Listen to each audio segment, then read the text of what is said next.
بمدينة بن قرير يشتغل عبد الحميد متوكل على تربية الدجاج الحبشي أو ما يعرف بالحجل. يتوفر هذا الشاب على حوالي 300 حجلة. لا يعاني عبد الحميد من مشكل توفير المأكل نظرا لطبيعة المنطقة التي توفر الكلأ المناسب لهذا النوع. بالنسبه للدجاج الحبشي اللي هو كنقولوا ليه الحجل، اللي معروف في المنطقه بالحجل، انه يلاه كيكلفنا الا كان مطلوق يلاه كيكلفنا ديك 20% 25%. علاش؟ لانه تيتغذى على الفاكهه ديال الصبار اللي كنقولها الهنديه ولا الكرموس تقريبا مده 3 شهور، كيتغذى على الزريعه ديال الاعشاب، كيتغذى على الخضوريه ملي كتكون تقريبا، يعني بحال نقولوا في طول السنه كاين عنده ما يتكال. هذا هو السبب. الوقيته اللي كندخلوه وسدينا عليه يعني كيولي كيكلفنا من ناحيه التغذيه، وبحال ما كنخليوش في ديك الحريه اللي كيكون فيها هو.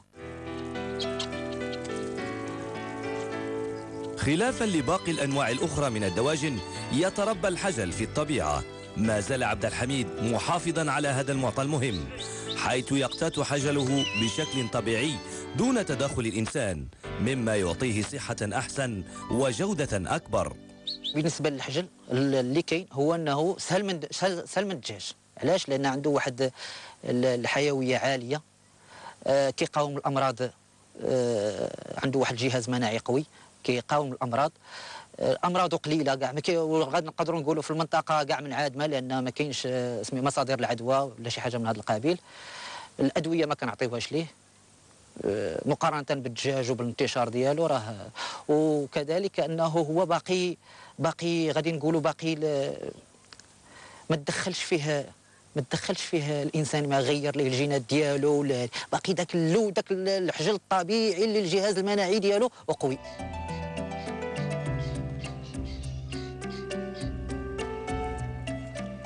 كل يوم يقوم عبد الحميد متوكل بجمع البيض. تتكرر هذه العملية 3 مرات خلال اليوم الواحد. تعتبر المنطقة جد آمنة، حيث لا خوف على البيض من ضياع أو سرقة. تقريبا البيضه كتوزن 40 غرام 45 غرام، هذا هو، وكتمتاز بواحد القشره قويه، يعني تقريبا نقدر نقول لك خمسة الخطرات اكثر من الدجاج البلدي ولا الدجاج سميتو عليه. بالنسبه للدجاج الرومي يعني القشره ديالو قويه، يعني واخا كي كتشوف كنتعاملوا معاه كاع بواحد شويه ديال سميتو عليه، ولكن البيض ما كيتهرش، يعني حتى 2% ولا 3% ما كيتهرش. وبالنسبه للبيض تقريبا كتكون عندنا ديك 60% 70% ديال البيض. بحال مثلا عندنا الا كانت عندنا 100 حجله كتكون عندنا ديك 60 ديال البيض حتى 70 ديال البيض في النهار. بعد الجمع تأتي مرحلة الحضانة الكهربائية. يبقى البيض في هذه الأخيرة مدة 3 أسابيع كاملة في درجة حرارية معينة. لم يقتني عبد الحميد هذه الآلة نظرا لتكلفتها الباهظة، بل صنعها بنفسه بعدما اطلع على كتب في هذا المجال. بالنسبة للماكينة ديال الحضانة فهي كتقوم لنا بعملية التفريخ الصناعي. كيف كتعرفوا ان الطيور كتتفرخ طبيعيا، وهذه الماكينة هذه كتقوم بالتفريخ الصناعي. يعني كنحاولوا ما امكن نوفروا الحراره والرطوبه، كذلك التقليب مع التهويه. علاش كنديروا التفريخ الصناعي؟ لان التفريخ الصناعي كنقدروا نفرخوا بواحد العدد كثير وفي واحد الوقت، يعني الوقت اللي نبغيو كنفرخوا، ماشي بحال كان الطيور هي اللي كتدقرق على البيض وكيبقى الوقت كتختلف. بالنسبه للماكينه تيكون فيها واحد، خاصك توفر البيضه 4 شهور. يعني نعاود نقولهم ماشي مشكل، يعني تقلب، يعني البيضه خاصها تقلب بالجانب باش ما يلصقش على القشره ديال البيض. التهويه باش البيضه لانها كتنفس. بالنسبه للرطوبه باش ما تنشفش من هذيك البيضه كنوفروا لها واحد الرطوبه معينه. وكتبقى الحراره خاصها تكون واحد الحراره اللي هي ستابل، ما تطلع ما تهبطش. خصنا نحاولوا تكون عندنا واحد الريزيستونس اللي تري سونسيبل باش ما ترتفعش الحراره اكثر ولا تنخفض. هذا الشيء اللي كاين. بعد الحضانه تاتي مرحله التفقيس لتخرج صغار الحجل الى الوجود. يعتمد نظام التغذية لهؤلاء الصغار على شروط ومعايير معينة يعمل عبد الحميد ومعاونيه على احترامها. بالنسبة للحجل هنا فكنعتمدوا 100% إنتاج محلي. علاش؟ اللهم عندنا ديال المنطقة، كذلك البيض راه بطبيعه الحال غيكون ديال المنطقه. التغذيه ديال المنطقه يعني فيها الشعير، فيها الذره، فيها الفاكهه ديال الصبار اللي هي كرموس ولا الهنديه. كنتجوا فلوس ديال المنطقه، يعني كنعتمدوا 100% على المنطقه. يعني شي حاجه اللي كتجينا من برا مثلا ولا الادويه ما كنديروهاش هي، كنحاولوا ما امكن نخليو الجهاز المناعي يعتمد عليه. هذا هو يعني ما كنشوف انا في التربيه ديال الحجل في المنطقه ما كنعتمدوش على شي جهات اخرى اللي نمشيو نجيبوا من عندهم ماتيريال ولا نجيبوا ادويه ولا نجيبوا، المهم المسائل محليه.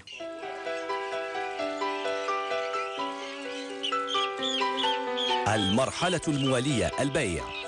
يعتبر هذا المربي الشاب نفسه بائعا بالجملة، لا يبيع البيض بل يبيع الحجل فقط، لكن يبقى العائق الوحيد أمامه هو عدم قدرته على تلبية الطلب المتزايد، حيث أن الطلب على منتوجه يفوق العرض المتوفر. الإنتاجية عندنا قليلة، مازال ما كنوفروش الطلبات ديال الصيف، يعني هذا المشكل الكبير عندنا. يعني من هنا لقدام ان شاء الله خاصنا نحاولوا اللوم تكون عندنا كثيره باش قدرت تنتج لنا واحد العدد كثير ديال البيض. وكل ما كان عندنا البيض كل ما كيكون عندنا الفلوس كثير.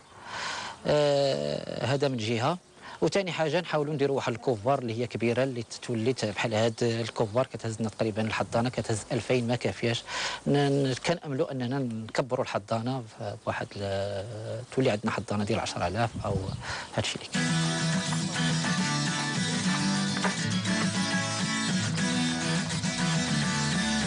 عبد الحميد عضو بنادي المقاولين الشباب لمدينة بن قرير، فرصة لتلقي المزيد من التكوين والنصائح لمسايرة تطور مشروعه.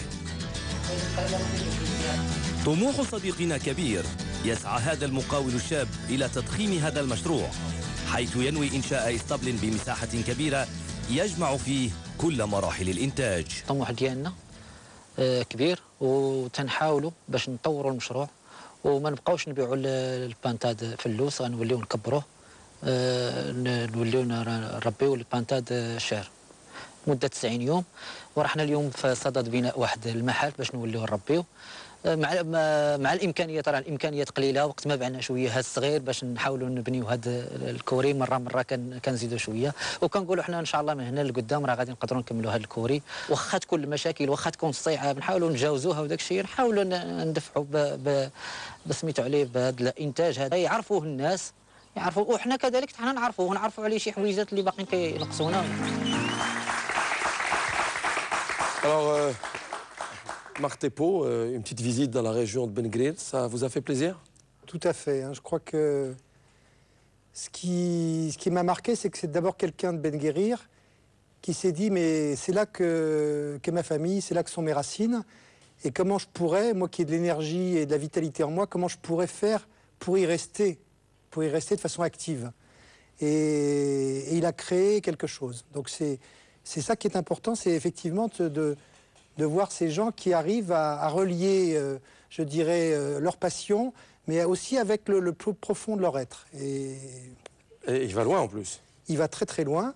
Et je crois que c'est important, et même si on fait un parallèle avec le tourisme, hein, il faut que, et on le sait, que le tourisme développe une activité qu'on dit de niche, c'est-à-dire effectivement de donner la possibilité de développer un tourisme rural qui a aussi comme vocation d'une part de sédentariser, de donner et de la fierté et de l'emploi aux gens qui sont dans les campagnes, et en même temps donner la possibilité à des touristes de voir ce Maroc authentique, profond, que ce soit à travers son artisanat, que ce soit à travers sa cuisine, que ce soit à travers ses coutumes. Et je sais que nous, on envoie quelquefois nos clients dans des bivouacs ou dans des raids en 4x4 ou dans des randonnées dans la campagne, dans le désert. Et ben, je dirais qu'ils reviennent complètement transformés, et ils sont au contact d'une population qui est heureuse de recevoir, qui a d'abord le sens de l'hospitalité, et donc que tout le monde est gagnant. Tout le monde est gagnant. Est-ce que vous avez le sentiment que là, il y a une complémentarité, encore une fois, entre le monde rural et l'économie urbaine dans le développement du Maroc, quand vous avez un regard qui est le vôtre, hein, celui de l'étranger qui participe au développement du pays? Je crois qu'un tourisme qui ne serait qu'un tourisme urbain ou balnéaire, ce serait une vraie fracture d'abord entre deux Marocs, hein, un Maroc qui serait concerné par le tourisme et qui éventuellement ferait venir des gens des campagnes pour qu'ils viennent travailler au service de ce tourisme-là, alors qu'il y a un tourisme rural et surtout des hectares, des millions d'hectares qui sont des vrais joyaux. Donc je crois qu'il faut vraiment qu'on ait la préoccupation de faire un tourisme équilibré. Et en plus, je veux dire, il y a des cadres fantastiques et des populations fantastiques. Et de toute façon, l'objectif, c'est aussi que les populations retrouvent, je dirais, de l'emploi, de la fierté et de la joie sur leur lieu de vie. Alors c'est une question justement que j'ai envie de vous poser. Est-ce que vous, quand vous arrivez dans une région ou que vous développez les concepts d'hôtels ou de clubs, puisque vous êtes aussi propriétaire de clubs, qui sont en général à l'extérieur des villes, plus extensifs pour vos clients, est-ce que vous faites travailler la population locale ? Tout à fait, bien sûr. Je crois qu'il faut, c'est une priorité. Mais je vais prendre un exemple parallèle. C'est notamment, par exemple, sur Essaouira. Oui. Sur Essaouira, vous avez tout un travail qui est fait actuellement sur la culture de l'huile d'argan. Et il y a des projets un peu partout de coopératives. Et nous, d'ailleurs, on va s'associer à une coopérative. Et ces coopératives, elles ont plusieurs fonctions. D'abord, elles donnent du travail à des femmes. Elles créent de l'emploi, elles sédentarisent, elles donnent de la fierté à des gens. Et ensuite, ces produits, là, bien sûr, des groupes, des hôtels peuvent les commercialiser. Et donc, on est dans un système gagnant-gagnant. Ça veut dire que donc, et en plus, on peut à ce moment-là associer ces gens-là, développer des écoles de formation, parce qu'effectivement, on a aussi tout un volet de formation qui est extrêmement important. 26 établissements